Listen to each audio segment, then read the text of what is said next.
എല്ലാ പ്രിയപ്പെട്ട സുഹൃത്തുക്കൾക്കും നമസ്കാരം. ഞാൻ സുധീർ കബീർ. സുജ ആർ മോഹൻ അവരെ കുറിച്ച് നമ്മൾ നമ്മുടെ ചാനലിൽ കൂടെ അടിപൊളി ഒരു വീഡിയോ ചെയ്തിട്ടുണ്ടായിരുന്നു. അതിനുശേഷം മറ്റൊരു വ്യക്തിയും കൂടി അദ്ദേഹത്തിന്റെ വീഡിയോ ഞാൻ കണ്ടു, പക്ഷെ പേര് ഞാൻ ഓർക്കുന്നില്ല. അദ്ദേഹത്തിന്റെ വീഡിയോ കൂടെ കണ്ടു. അതിനുശേഷം സുജ ആർ മോഹൻ തന്നെ ഒരു വീഡിയോ ആയിട്ട് വന്നേക്കാണ്. ഹായ് മക്കളെ, എന്തൊക്കെയാണ് വിശേഷങ്ങൾ? മക്കളെ, കഴിഞ്ഞ ഒരാഴ്ചയായിട്ട് യൂട്യൂബിൽ ടീച്ചറമ്മയ്ക്കെതിരെ കുറേ വീഡിയോസ് പ്രചരിക്കുന്നത് നിങ്ങളുടെ ശ്രദ്ധയിൽപ്പെട്ടിട്ടുണ്ടാവും. അവർ DGPക്ക് പരാതി കൊടുക്കാൻ പോകുന്നു, ഡിഫേമേഷൻ കേസ് കൊടുക്കാൻ പോകുന്നു, എന്നെ അപമാനിച്ച ആളുകൾക്കെതിരെ ഞാൻ കേസ് കൊടുക്കും, അങ്ങനെ ചെയ്യും ഇങ്ങനെ ചെയ്യും എന്നൊക്കെ പറഞ്ഞിട്ട് ഇപ്പോൾ യൂട്യൂബിൽ സുജാർ മോഹനൊന്നും മിണ്ടാതിരിക്കുമ്പോൾ ഒരുപാട് പേര് വന്നിട്ട് ഇതുപോലുള്ള വീഡിയോസ് ഇടുന്നതായിട്ട് എൻ്റെ ശ്രദ്ധയിൽപ്പെട്ടു. സംസ്ഥാന പോലീസ് മേധാവിക്ക് ടീച്ചറമ്മ കംപ്ലൈൻറ്റ് കൊടുക്കാൻ പോവുകയാണ്. അതുപോലെ യൂട്യൂബിൻ്റെ അതോറിറ്റിക്ക് ആരൊക്കെയാണ് വീഡിയോ ഇട്ടത് അവരുടെ വീഡിയോയുടെ ലിങ്ക് ഉൾപ്പെടെ യൂട്യൂബ് അതോറിറ്റിക്ക് അതിൻ്റെ ഫോർമാലിറ്റിയിൽ അയച്ചു കൊടുത്തിട്ടുണ്ട്. അന്യായം ഒരു വീഡിയോ. ഞാൻ ആ വീഡിയോയിൽ കയറിയിട്ട് ഒരു കമന്റ് ഇടാമെന്ന് പറഞ്ഞ് തന്നപ്പോഴത്തേക്കും subscriber only mode, member only mode, പൊതുജനങ്ങൾക്ക് കമന്റ് ചെയ്യാനുള്ള സൗകര്യം എൻ്റെ ഈ വീഡിയോയിൽ ലഭ്യമല്ല. നിങ്ങൾ എനിക്ക് പൈസ തന്നിട്ട് വേണമെങ്കിൽ കമന്റ് ഇട്ടോ, ഞാനത് ഡിലീറ്റ് ചെയ്തോളാം. അപ്പൊ ഞാൻ അതിന്റെ തൊട്ട് താഴെയുള്ള മറ്റൊരു വീഡിയോയിൽ ഞാൻ ഒരു കമന്റ് ഇട്ടു. കമന്റ് ഇവിടെ കാണാം. അപ്പൊ അങ്ങനെ കമന്റ് ഇട്ടു. കമന്റ് ഇട്ട സമയത്ത് ടീച്ചർ ആ കമന്റ് ഒരു വിത്തിൻ 5 minutes ടീച്ചറിന്റെ ടീം ആ കമന്റ് ഫുള്ളായിട്ട് എന്ത് ചെയ്തു, ഡിലീറ്റ് ചെയ്ത് കളഞ്ഞു. ഞാനപ്പോൾ പറഞ്ഞ ഇത്രേ ഉള്ളൂ, അമ്മച്ചി മറ്റേ വീഡിയോയിലെ കമന്റ് ഒന്ന് ഓൺ ആക്കാമോ? നിങ്ങൾ 10 പൈസ തന്നിട്ട്, അല്ലെങ്കിൽ നിങ്ങൾക്ക് 10 പൈസ തന്നിട്ട് കമന്റ് ഇടേണ്ട ഒരു ഗതികേട് ഞങ്ങൾക്ക് ആർക്കും ഇല്ല.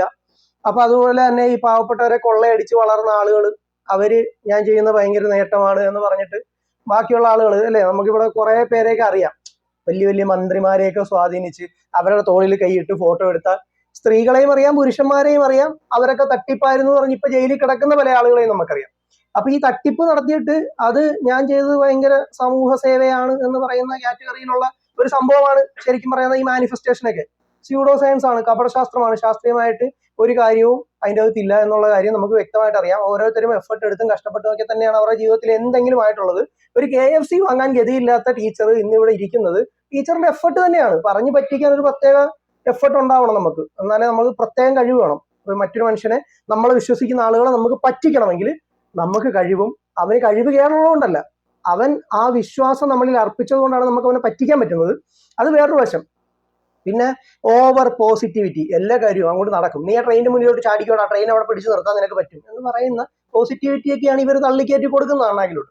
അപ്പൊ അത്തരം കാര്യങ്ങളൊക്കെ പറയുമ്പോഴത്തേക്കും അതിനെ വിമർശിക്കുന്ന നമ്മൾ ആരാണ്? നെഗറ്റീവ് ആളുകൾ, നെഗറ്റിവിറ്റി. അവരെയൊക്കെ കണ്ടു കഴിയുന്ന, ഓരോരുത്തരുടെ കമന്റൊക്കെ കണ്ടു കഴിയുന്ന മഹാന്മാരായ മനുഷ്യർ അതിൻ്റെ അത് കമന്റ് ചെയ്യുന്നുണ്ട്. അവനൊക്കെ ഭയങ്കര നെഗറ്റീവാണ് ടീച്ചർ, അതിൻ്റെ അകത്തൊന്നും നമ്മൾ ഒന്നും പറയാൻ പോകേണ്ട ടീച്ചർ എന്നൊക്കെ പറഞ്ഞിട്ട് ഭയങ്കര പോസിറ്റീവായിട്ടുള്ള കുറെ ആളുകൾ അവിടെ ഇരുന്ന് കമന്റ് ചെയ്ത് അങ്ങ് തള്ളുന്നുണ്ട്. 1.5 ലക്ഷം രൂപയൊക്കെയാണ് ഇവർ കോഴ്സിന്റെ ഫീസായിട്ടൊക്കെ വാങ്ങുന്നത്. വൻ ഫീസുകൾ വാങ്ങിയിട്ട് 1999, 2000, 3000, 5000 ഒക്കെ വാങ്ങിയിട്ട് കപടശാസ്ത്രം അത് പഠിപ്പിക്കലാണ് ഇവരുടെ പരിപാടി.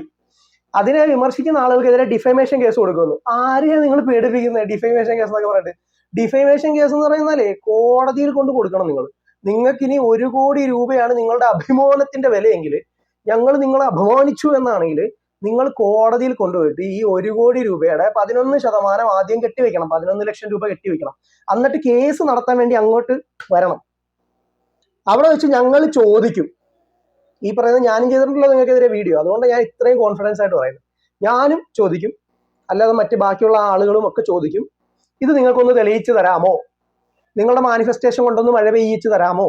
നിങ്ങളുടെ മാങ്ങാത്തൊലി കൊണ്ട് ഞങ്ങളുടെ ഇവിടെ ഈ നടക്കുന്ന ഈ കോടതിയെ ഒന്ന് കുറച്ച് സമയത്തേക്ക് ഒന്ന് നിർത്തി വെച്ച് തരാമോ എന്നൊക്കെ ചോദിക്കുമ്പോൾ അതൊക്കെ നടക്കണം. അതൊക്കെ നടന്നു കഴിഞ്ഞാൽ ഞങ്ങളൊക്കെ അങ്ങ് വിശ്വസിക്കും, ജഡ്ജിയൊക്കെ വിശ്വസിക്കും. അപ്പൊ നിങ്ങൾക്ക് തെളിയിക്കാൻ പറ്റത്തില്ല, നിയമപരമായിട്ട് അത് തെളിയിക്കാൻ പറ്റത്തില്ല. കാരണം എന്താ? ശാസ്ത്രീയമായിട്ട് തെളിവുകളെ ആ ഒരു രീതിയിൽ നിങ്ങൾക്ക് ഇതിന്റെ തെളിയിക്കാൻ പറ്റത്തില്ല എന്നുള്ള കാര്യം ഞങ്ങൾക്കും അറിയാം, നിങ്ങൾക്കും അറിയാം. ഇനി ഡിഫേമേഷൻ നിൽക്കണമെങ്കിൽ വേറൊരു കാര്യമുണ്ട് ടീച്ചറെ. നിങ്ങൾ അപമാനിച്ചെന്ന് പറയണം. എവിടെ വന്ന്, എന്ത് ചെയ്തിട്ട്, എങ്ങനെ അപമാനിക്കണം? നിങ്ങൾ പബ്ലിക്കായിട്ട് ഒരു സമൂഹത്തിലേക്ക് വിളിച്ചു പറഞ്ഞ വീഡിയോയെ എടുത്ത് റിയാക്ഷൻ ചെയ്തതും ക്രിറ്റിസിസം ചെയ്തതും നിങ്ങൾ പറയുന്നത് പക്ക ഉടായിപ്പാണെന്ന് പറഞ്ഞതും ഒരിക്കലും അപമാനമാകത്തില്ല. കാരണം പബ്ലിക് ഇൻട്രസ്റ്റ് എന്ന് പറയുന്ന ഒരു കാര്യം ഒരു സൈഡിൽ നിൽക്കുന്നു. രണ്ടാമത്തെ കാര്യം, ആർട്ടിക്കിൾ 51AH എന്ന് പറയുന്ന ഒരു പൗരന്റെ മൗലികമായ, ധാർമ്മികമായ, ഭരണഘടനാപരമായ ബാധ്യത മറ്റൊരു സൈഡിൽ നിൽക്കുന്നു. അതെന്താണെന്ന് ടീച്ചർക്ക് അറിയാമോ? ശാസ്ത്ര അവബോധം വളർത്തുക എന്നുള്ളതാണ്. മറ്റേത് മറിച്ചതും ഈ മാനിഫെസ്റ്റേഷനും വാങ്ങാത്തരെയും ഒക്കെ പറഞ്ഞിട്ട് ടീച്ചർ ഇങ്ങനെ സംസാരിച്ച് കാട് കയറി കുറെ ആളുകളെ പോസിറ്റിവിറ്റിയുടെ ഹൈ ഡോസസ് കൊടുത്തിട്ട് അവർക്ക് ഡോപ്പമിൻ കിക്ക് ഉണ്ടാക്കി അവരെ ഭ്രാന്തന്മാരാക്കാം എന്നൊക്കെ ചിന്തിക്കുന്ന ഒരു മൈൻഡ് സെറ്റ് ഉണ്ടല്ലോ. ഇത് ശാസ്ത്രീയമായ വലിയൊരു സ്യൂഡോ സയൻസിന്റെ കാറ്റഗറിപ്പെട്ട വലിയൊരു തട്ടിപ്പാണ്. അത് തുറന്നു പറയുക എന്ന് പറയുന്നത് ഒരു ഇന്ത്യൻ പൗരന്റെ ധാർമ്മികമായ മൗലികമായ അവകാശം കൂടിയാണ്. അത് പറയാതിരിക്കുന്നതും അത്തരത്തിൽ ഉഡായിപ്പ് കാണിക്കുന്നതും ശരിക്കും പറഞ്ഞാൽ ഭരണഘടനയുടെ വരെ ലംഘനമാണ്. നിങ്ങൾ ചെയ്തുകൊണ്ടിരിക്കുന്നത് അതാണ്. അത് തുറന്നു പറയുന്ന ഞങ്ങൾക്കെതിരെ നിങ്ങൾ DGP എടുക്കെ പോയിട്ട് എന്താ കാര്യം? അദ്ദേഹം ജനങ്ങളെ സ്വത്തും സമ്പത്തും ജീവനും ബാക്കിയുള്ള കാര്യങ്ങളും ഒക്കെ സംരക്ഷിക്കുന്ന ഒരു സേനയുടെ തലപ്പത്തിരിക്കുന്ന ആളാ. നിങ്ങളുടെ ഈ ഓവർ പോസിറ്റിവിറ്റിയും ഓവർ കോൺഫിഡൻസും ബാക്കിയുള്ള കാര്യങ്ങളും ഒക്കെ കൊടുക്കുന്നത് കാരണം കൊണ്ട് ആരൊക്കെ എന്തൊക്കെ സംഭവിച്ചിട്ടുണ്ട് എന്നും ആരൊക്കെ എവിടുന്നൊക്കെ വാഷ് ഔട്ടായി പോയിട്ടുണ്ടെന്ന് പോലും ആർക്കും അറിയത്തില്ല.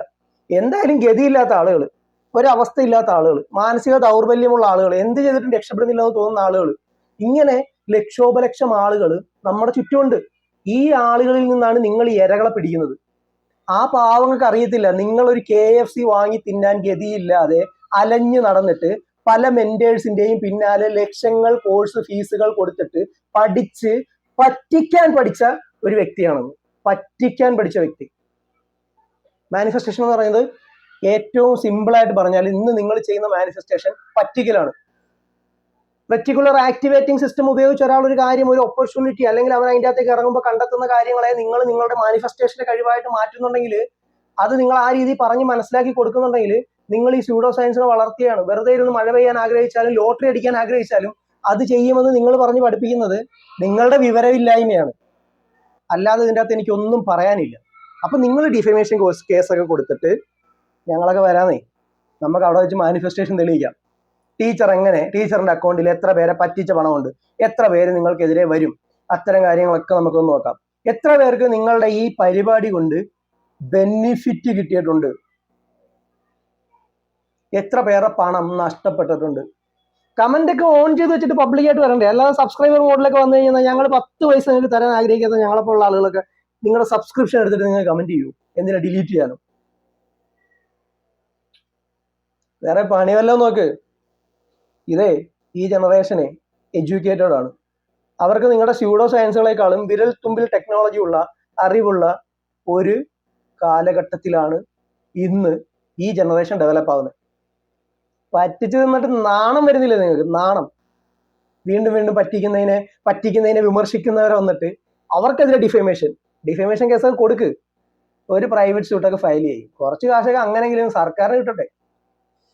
അപ്പൊ നമുക്ക് കാണണം തീർച്ചയായിട്ടും. അപ്പോ ഇത്തരം തട്ടിപ്പിലൊന്നും പോയി പെട്ട് ആരും പണം കളയരുത്. ഇതൊക്കെ പക്ക ഉടായിപ്പാണ്. അല്ലെങ്കിൽ അവർ അത്രയും കോൺഫിഡൻസ് ആയിട്ട് അത്രയും ഭയങ്കര പവറായിട്ട് സംസാരിക്കുന്നവർ എന്തിന് കമന്റ് ഓഫ് ചെയ്ത് വെക്കണം? എന്തിന് പബ്ലിക്കായിട്ട് ഇടുന്ന കമന്റുകൾ ഡിലീറ്റ് ചെയ്ത് കളയണം? വായിക്കട്ടെ ജനങ്ങൾ. എത്ര പേരാ കമന്റുകളിൽ ഉടായിപ്പാണെന്ന് പറഞ്ഞേക്കുന്നത് ഇവര്. ആർക്കൊക്കെ എതിരെ നിങ്ങൾ ഡിഫമേഷൻ കൊടുക്ക്. കേരളത്തിലെ ഓൾമോസ്റ്റ് വിവരമുള്ള എല്ലാവർക്കും എതിരെ നിങ്ങൾ ഡിഫമേഷൻ കൊടുക്കണം. കാര്യം വിവരമുള്ളവരെല്ലാവരും ഇതിനെ എതിർക്കുന്നുണ്ട്, നിങ്ങൾ അംഗീകരിക്കുന്നില്ല. അപ്പോ നമുക്ക് കാണണം. അപ്പൊ ഈ വീഡിയോ ഇഷ്ടപ്പെട്ടെങ്കിൽ തീർച്ചയായിട്ടും ഇത് ആ ടീച്ചർക്കും ടീച്ചറുടെ ടീമിനും എല്ലാവർക്കും ഒന്ന് ഷെയർ ചെയ്ത് കൊടുക്കുക. മാക്സിമം കത്തിച്ചേക്കുക. അപ്പൊ നമുക്ക് വീണ്ടും അടിപൊളി ഒരു വീഡിയോ ആയിട്ട് കാണാം. അതുവരേക്കും have a nice day. Bye. Subscribe ചെയ്യുകയും ബെൽ ബട്ടൺ അടിച്ചു പൊട്ടിക്കുകയും ഷെയർ ചെയ്യുകയൊക്കെ ചെയ്യാൻ മറക്കല്ലേ. ഇത്തരം തട്ടിപ്പിനൊക്കെ എതിരെ നമ്മൾ സംസാരിച്ചില്ലെങ്കിൽ പിന്നെ നമ്മൾ എന്ത് ശാസ്ത്രാവബോധം വളർത്താനാണ് guys? So share it. Sharing is caring. Have a nice day. Bye. Take care.